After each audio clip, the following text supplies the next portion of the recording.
ब्रह्म त्वमेव सर्वजगतां वेदात्ममूर्तिं विभुं पश्याक्षोनिजडा विनाशदिजां कृत्वावतारं प्रभो अथवा दैत्यमनेकधर्मचरितं भूत्वात्मजोत्रे गृहे वन्देऽहं नरकेसरी सरस्वती श्रीपादयुग्माम्बुजं हरे राम राम राम हरे हरे हरे कृष्ण कृष्ण हरे राम राम राम हरे हरे हरे कृष्ण कृष्ण हरे राम राम राम हरे हरे हरे कृष्ण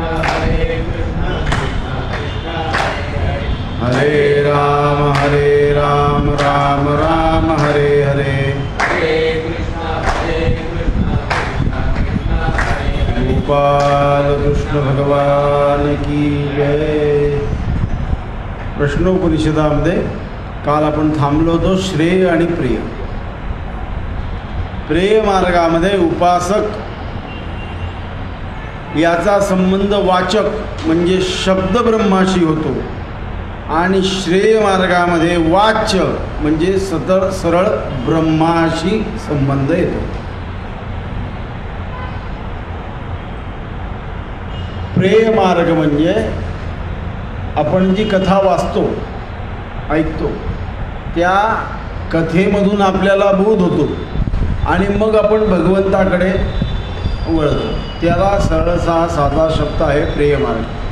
आणि श्रेय मार्ग म्हणजे आपल्याला भगवन नामाची मिळालेली गोडी आणि त्या गोडीने आपण घेतलेलं भगवंताचं ध्यान याला म्हणतात श्रेय मार्ग. म्हणून उपनिषदामध्ये ह्या वाक्याचं पिप्पलादी ऋषी सांगतात, सत्यकामाला सांगतात की उपासक दोघींपैकी कुठल्याही एका पंथाने जाऊ शकतो. प्रेय पंथाने जाऊ शकतो या श्रेयस पंथाने जाऊ शकतो. याचा अभ्युदय होणं म्हणजे त्याला निःश्रेयस असं म्हणतात. पुढे महाराज सांगतात जगतामध्ये ब्रह्म 3 स्वरूपात कल्पना केली गेलेली आहे. ब्रह्माची 3 स्वरूपात कल्पना केली गेली आहे. एक व्यक्त ब्रह्म, एक दुसरं व्यक्ताव्यक्त ब्रह्म आणि तिसरं अव्यक्त ब्रह्म. व्यक्त म्हणजे जगत, जी रचना केली ब्रह्माने, जगताची जी रचना केली, पृथ्वी, तुम्ही, मी, ही जी रचना केली, जी आपल्या डोळ्यांनी आपण पाहू शकतो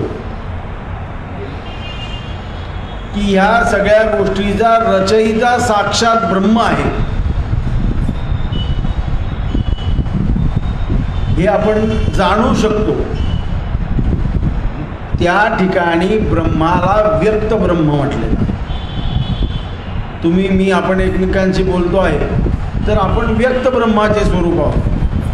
आता व्यक्ताव्यक्त ब्रह्म काही प्रकट आणि काही अप्रकट, हे जे काही ब्रह्माचं स्वरूप आहे ते व्यक्ताव्यक्त ब्रह्म आहे. मग आता काय प्रकट आणि काय अप्रकट? तर आपण प्रकट आहोत, आपण व्यक्त आहोत. आणि स्वर्गलोकाची तुम्ही उपमा ऐकली आहे पण तुम्ही पाहिला आहे का? नाही. म्हणून ते अप्रकट. म्हणून व्यक्ताव्यक्त ब्रह्म आणि तिसरं ब्रह्म म्हणजे अव्यक्त ब्रह्म. ह्या ब्रह्माच्या ह्या रूपाला उपासक मुक्त झाल्याशिवाय पाहू शकत नाही, तो अव्यक्त ब्रह्म. उपनिषद ह्या वाक्यामध्ये समिष्टी तिघही रूपांची करते. मग याला ह्या व्यक्त ब्रह्म, व्यक्ताव्यक्त ब्रह्म आणि अव्यक्त ब्रह्म हे पाहण्यासाठी पिप्पलादी ऋषी उपासना देतात आपल्यासारख्या साधकांना. काय तर ओंकार बिंदू संयुक्तम, ओंकार बिंदू संयुक्तम नित्यम ध्यायन्ति योगिनो. ओंकार ही उपासना देतात. हळूहळू पहिले अकार, आकार प्लस उकार, आणि तिसरा प्रकट झाल्यावर ओंकारामध्ये 3 प्रकार येतात, अकार, उकार आणि मकार. पहिले अकार प्रकट झाल्यावर, अकाराची उपासना केल्यावर आपल्याला व्यक्त ब्रह्माची जाण व्हायला सुरुवात होते. अकाराची उपासना केल्यावर आपल्याला कशाची जाण व्हायला सुरुवात होते? व्यक्त ब्रह्म. म्हणजे आपल्या दृष्टीत ब्रह्माने निर्माण केलेली जी सृष्टी आहे त्या सृष्टीमध्ये आपण ब्रह्मत्व पाहायला लागतो. उदाहरणार्थ नामदेव महाराजांचं घ्या, श्वानामागे तुपाची वाटी, व्यक्त ब्रह्माचं उदाहरण आहे. कशाचं उदाहरण आहे? व्यक्त ब्रह्माचं.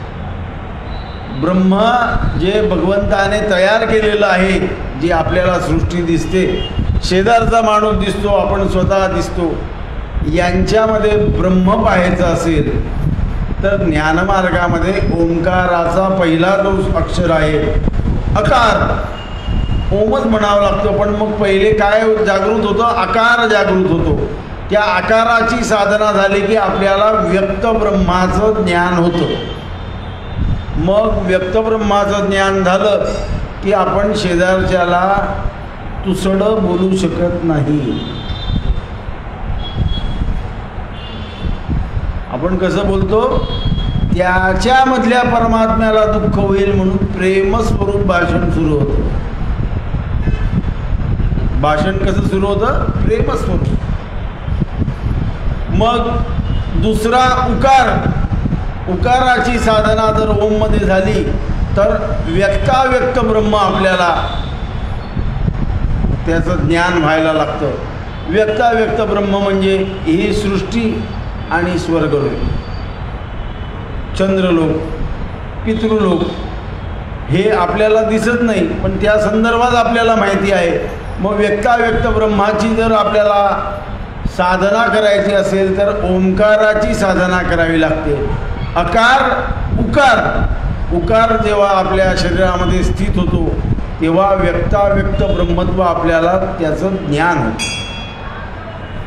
आणि तिसरा मकार, हे तिघही मिळून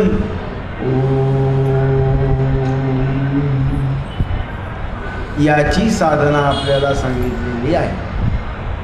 मग जेव्हा मकारयुक्त आपल्याला साधना करता करता, ओमची साधना करता करता मकाराचं जेव्हा ज्ञान होतं तेव्हा अव्यक्त ब्रह्म आपल्यामध्ये स्थित होतं. म्हणजे आपण मुक्त झालो, जीवनमुक्त झालो, जीवनमुक्त झालो, तुझी या प्रसादे जीवनमुक्त झालो. महाराज प्रमाण देतात की जीवनमुक्त झालो. मुक्त कसा होतो माणूस?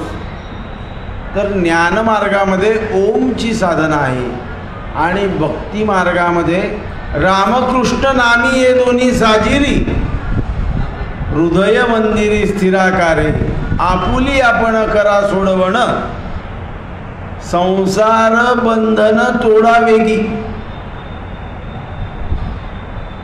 ज्ञानामध्ये ओमची साधना आहे आणि भक्ती मार्गामध्ये रामकृष्ण नामी ये दोन्ही साजिरी, हृदय मंदिरी स्थिराकारे. हृदयाच्या मंदिरात स्थिराकार करा. कोणाला? तर राम आणि कृष्ण. आपण राम चांगला का कृष्ण चांगला याच्यामध्ये भेद करायला लागतो नाही. त्या ठिकाणी संशय बुद्धी जागृत होतात. दादा नेहमी दृष्टांत देतात की तुमचा रामकृष्ण हरी पॉवरफुल आहे का? तू रामकृष्ण हरी म्हण का नुसता राम म्हण का कृष्ण म्हण का काय? श्रद्धापूर्वक काहीही म्हटलं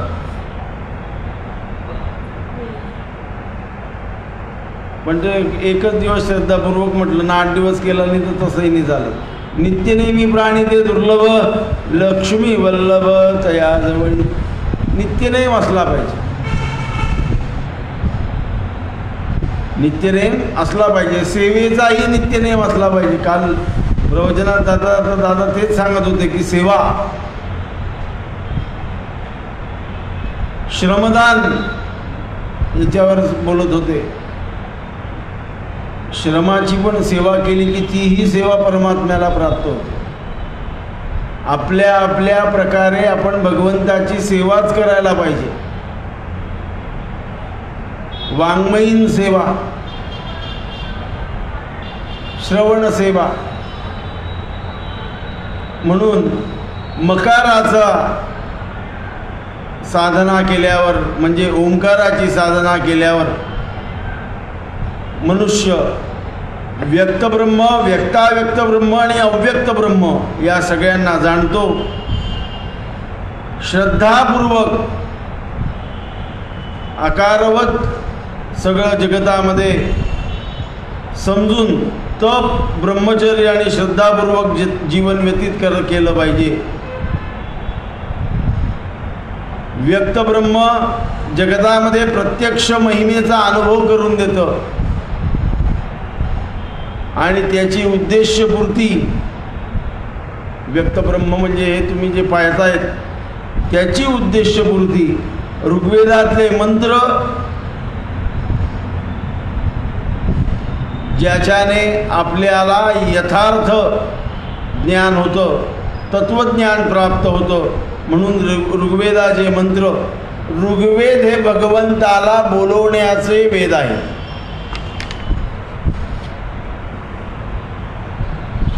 आणि यजुर्वेद हा भगवंताला भोजन करवण्याचे मंत्र आहेत. म्हणून मनुष्य आकार आणि उकार दोघी मात्रांचा संबंध जोडून ऋग्वेदाच्या मंत्राद्वारे यथार्थ ज्ञान प्राप्त करून यजुर्वेदाच्या मंत्राद्वारे सकाम यज्ञादी कर्माचं आचरण करतो तर ते कर्माचं फलरूप अंतरिक्षामध्ये स्वर्गलोक प्राप्ती होते. ऋग्वेदाच्या ज्ञानाने, ऋग्वेदाच्या तत्वज्ञानाने आणि यजुर्वेदाच्या सकाम यज्ञादी कर्माने ते केलेलं कर्माने मनुष्याला स्वर्गाची प्राप्ती होते. अर्थात अशा लोकांचा जन्म अशा योनीतून होतो की तिथं जन्म झाल्यापासून सुखाचीच लाभ आपल्याला मिळतो, सुखच सुख प्राप्त होतं. म्हणून असा मनुष्य ईश्वराशिवाय दुसरीकडे काहीच पाहू शकत नाही. सुख म्हणजे इथं काय शब्द घेतला आहे? सुखानुशायिनो रागा, म्हणजे भगवंताची प्राप्ती आणि भगवंताच्या समीप जाणं, भगवंताशिवाय इतर विचार न करणं, तिथं याला सुख म्हटलेलं आहे. भगवंताशिवाय दुसरं काही पाहत नाही. जळी स्थळी काष्टी पाषाणी ईश्वर, अशी त्या माणसाची वृत्ती होते. मग तो मनुष्य, तो साधक उत्तमोत्तम फल भोगून चंद्र योनीतून, स्वर्गलोकातून उत्तमोत्तम फल भोगून परत मनुष्य योनीत येतो. त्या मनुष्य योनीमध्ये त्याला परत सुखदुःख मिश्रित प्राप्त होतं, असा उल्लेख केलेला आहे. याचा अर्थ असा की मनुष्य मन आणि आत्मा ब्रह्माकडे मुख करून त्याने गती ठेवायला पाहिजे. ब्रह्माकडे मुख ठेवून जर गती ठेवली, इंद्रियांच्या विरुद्ध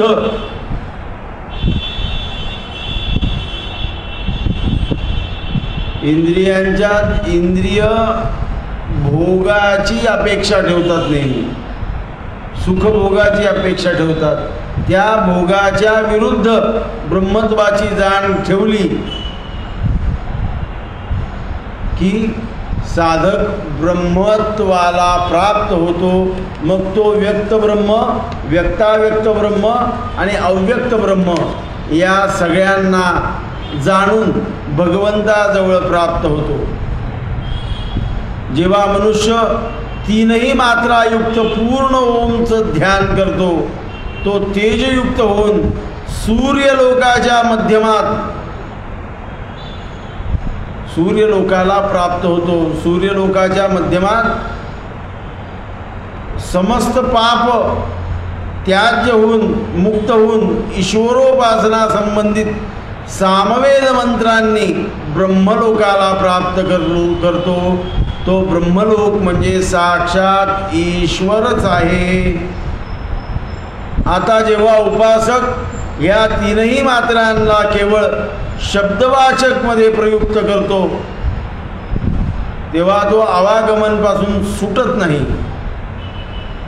परंतु जेव्हा जागृत स्वप्न सदृश मनुष्य अंतर्मुखी वृत्तीने सगळं सोडून सुषुप्तीत जातो,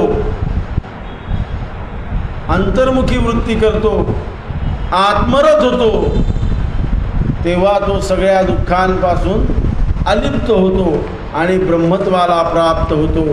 जेव्हा मनुष्य ऋग्यजुस्साम ज्ञान कर्म आणि उपासना तिघांचं ज्ञान घेऊन त्याप्रमाणे वागतो, सत्य तप आणि श्रद्धा हे ठेवून त्या वेदांवर विश्वास ठेवून ओमची साधना करतो, त्याला परमानंदाची प्राप्ती होते. इति पंचम प्रश्न. हा इथं 5वा प्रश्न संपतो. 6वा आणि शेवटचा प्रश्न भारद्वाज ऋषींचा पुत्र सुकेशा हा भगवंतांना पिप्पलाद ऋषींना विचारतो, महाराज तत्वाम पृच्छामि क्वौसो पुरुषा इति. महाराजांना विचारतो की 16 कला काय आहेत,